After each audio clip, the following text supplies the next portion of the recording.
नमस्कार। आज हम लोग कक्षा 10 के हिंदी की पाठ्य पुस्तक क्षितिज भाग 2 में संकलित हिंदी के शीर्ष त्रयी कवियों में से एक गोस्वामी तुलसीदास जी, जो हिंदी साहित्य मंडल में सूर्य की तरह अपनी प्रभा बिखेरे हुए हैं, उनकी अमर और कालजयी रचना रामचरितमानस से संकलित श्री राम लक्ष्मण परशुराम संवाद का अध्ययन करेंगे। उससे पहले थोड़ा सा हम लोग इन संत शिरोमणि गोस्वामी तुलसीदास जी के बारे में जान लें। गोस्वामी तुलसीदास जी का जन्म प्रयाग के निकट एक गांव है राजापुर, वहाँ पर संवत 1554 में हुआ था। इनके पिता का नाम आत्माराम दुबे और माता का नाम हुलसी था।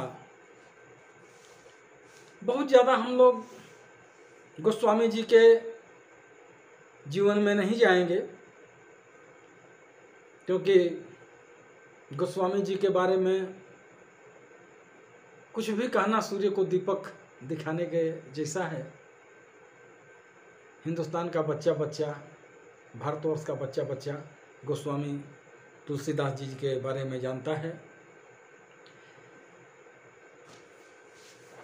जन्म के बाद इनका बचपन बहुत कष्ट में बीता। माता पिता का बचपन में देहांत हो गया, जो एक दासी माँ पालन करते थे, उनका भी देहांत हो गया। किसी तरह इनका जीवन आगे बढ़ता है। विवाह हुआ, लेकिन पत्नी से भी अंततः एक दिन मोह भंग हुआ और ये पूरी तरह से ईश्वर की शरण में आ गए और प्रभु श्री राम की भक्ति करते हुए संवत 1680 में काशी में 80 घाट पर इन्होंने अपना शरीर त्याग कर दिया। लेकिन अपनी कालजयी रचना श्री रामचरितमानस के रूप में आज भी यह लोगों के हृदय में, भारतवर्ष के जन जन के हृदय में बसे हैं, जीवित हैं। इन्होंने रामचरितमानस के अलावे कवितावली, गीतावली, दोहावली, कृष्ण गीतावली, विनय पत्रिका आदि बहुत सी रचनाओं की रचना की। हनुमान बाहु, छप्पय, हनुमान चालीसा आप सभी लोगों ने सुना होगा। इन सब की रचना गोस्वामी तुलसीदास जी ने की। प्रस्तुत प्रसंग जो है राम लक्ष्मण परशुराम संवाद, इसके बारे में प्रसंग में मैं थोड़ी सी चर्चा कर देना चाहूँगा कि जनकपुर में एक राजा थे, महाराज जनक। उनकी पुत्री थी सीता। जब सीता जी विवाह के योग्य होती हैं तो महाराज जनक के पास शिव जी का एक धनुष है जो वहाँ रखा हुआ है। तो महाराज जनक ये घोषणा करते हैं कि जो इस शिव की धनुष को उठाकर इस पर प्रत्यंचा चढ़ा देगा, उससे सीता का विवाह हो जाएगा। और यह घोषणा करने का कारण यह भी था कि शिव जी का वह धनुष इतना भारी और इतना विशाल था कि वो कोई एक आदमी अकेले उसको उठा नहीं पाता था। लेकिन कहते हैं कि एक दिन सीता माता उस धनुष की पूजा करने जाती हैं तो देखती हैं कि थोड़ा इसका कपड़ा बदल देना चाहिए, धनुष का आसन। तो वो एक हाथ से ही धनुष को उठा करके और बदल देती हैं। इसी कारण जनक जी ने ऐसी प्रतिज्ञा की और उस स्वयंवर में अपने गुरु विश्वामित्र के साथ दशरथ नंदन प्रभु श्री राम और उनके लघु भ्राता लक्ष्मण जी भी पधारते हैं और गुरु की अनुमति से प्रभु श्री राम ने उस शिव धनुष को उठाया, उसकी प्रत्यंचा चढ़ाई और वह शिव धनुष टूट गया। जब यह शिव धनुष टूटने से घोर गर्जन होती है, बड़ी जोर की आवाज़ होती है और उस वक्त परशुराम जी जो किसी पर्वत पर वहाँ एक जगह तपस्या कर रहे थे, वो आते हैं और वह शिव का धनुष टूट गया, इस कारण वो बहुत गुस्से में है। और इतने गुस्से में है कि वो ये निश्चय करके चले हैं कि जिसने भी शिव के धनुष को तोड़ा है आज मैं उसका वध कर दूंगा। शिव जी उनके गुरु भी थे, उनके लिए वह धनुष बड़ी ही आदरणीय है, सम्माननीय है। तो आते ही बहुत गुस्से में हैं, गुस्से में कुछ बोलते हैं, तो उनके गुस्से का प्रत्युत्तर प्रभु श्री राम बड़ी विनम्रता पूर्वक देते हैं। और यहीं से हमारे इस राम लक्ष्मण परशुराम संवाद की शुरुआत होती है कि नाथ शंभु धनु भंजनिहारा, होई ही केहू एक दास तुम्हारा। आये सुकाह कहिय कि न मोही, सुन रिसाई बोले मुनि कोही। सेवक सो जो करे सेवकाई, अरि करनी करी करी लड़ाई। सुनहु राम जेहि शिवधन तोड़ा, सहस बाहु सम सोरी पुमोरा। सो भी लगाऊ बिहाई समाजा, नत मारे जय सब राजा। सुनि मुनि बचन लखन मुस्काने, बोले परस धरहि अवमाने। बहुधनु ही तोरी लरिकाई, कबहु न असिर किन्न गोसाई। यही धन पर ममता के ही हेतु, सुन रिसाई कह भृगकुल केतु। रे नृप बालक काल बस, बोलत तेहि न संभाल।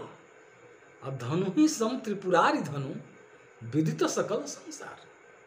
तो बड़े गुस्से में हैं परशुराम जी।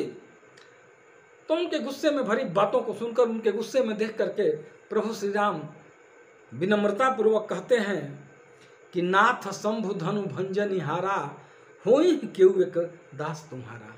कि हे नाथ, हे स्वामी, शिव के धनुष, शंभु धनु यानी शिव के धनुष, भंजनिहारा यानी तोड़ने वाला, शिव के धनुष को तोड़ने वाला कोई आपका दास ही होगा।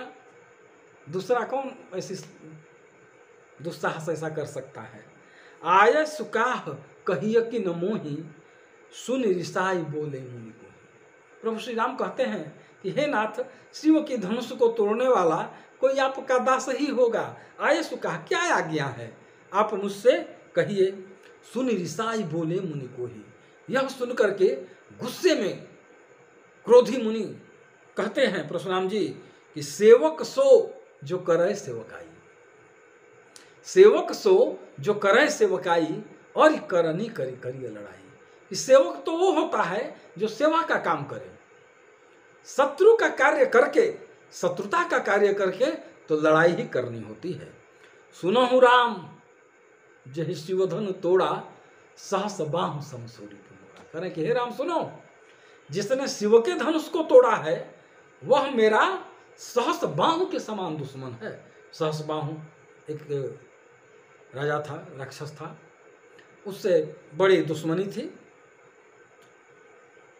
वो एक अलग प्रसंग है, कभी समय मिलेगा तो उस पर हम लोग चर्चा करेंगे। तो कह रहे हैं कि सुनहु राम जहि शिवधनु तोड़ा, सहस बाहु समसूरी पुमोरा। जिसने शिव के धनुष को तोड़ा है वह मेरा सहस बाहु के समान शत्रु है। सो बिलगाऊ बिहाई समाजा, नत मारे जय हई सब राजा।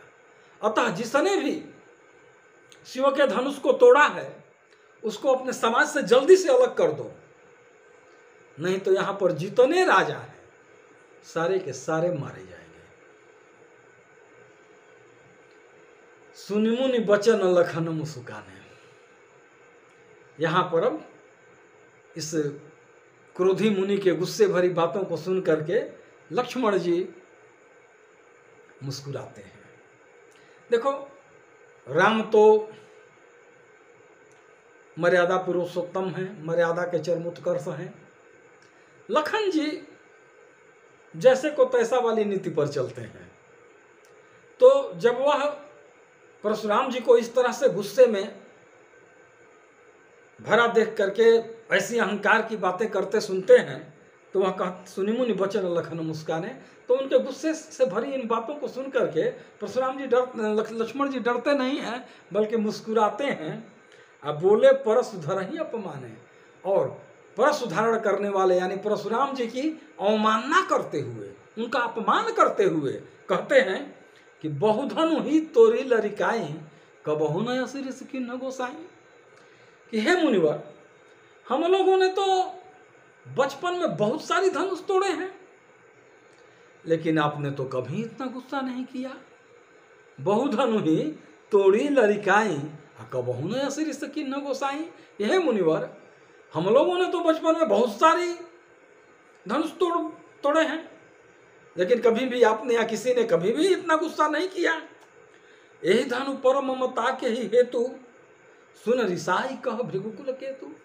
फिर इस धनुष से आपको इतना स्नेह क्यों है कि इस धनुष के टूट जाने से इतना गुस्सा कर रहे हैं?